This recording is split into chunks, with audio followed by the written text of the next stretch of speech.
ఒక పల్లెలో రామయ్య అనే రైతు ఉండేవాడు. అతను చాలా కష్టపడి పొలంలో పనిచేసి తన కుటుంబాన్ని పోషించేవాడు. కాని ఒకరోజు అతని గోదాములో ఎలుకలు చాలా పెరిగిపోయాయి. ఎలుకలు రామయ్య గింజలు తినేసి గోదాముకు నష్టాన్ని కలిగించాయి. రామయ్య, ఇలా పోతే నా పంట మొత్తం నాశనం అవుతుంది, ఏదైనా మార్గం కనుక్కోవాలి అనుకున్నాడు. రామయ్య ఎలుకల బారి నుంచి తను పంటను కాపాడుకోవడానికి పిల్లిని తెచ్చిపెట్టాడు. పిల్లి ఎలుకలను తరివేసేది.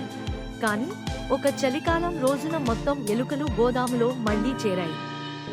రామయ్యకు చాలా బాధ వేసింది.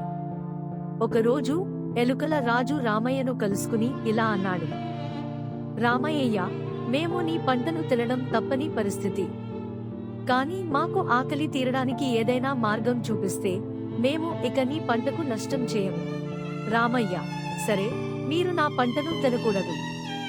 నేను మీకోసం కొన్ని గింజలు వేరుగా ఉంచుతాను అన్నాడు.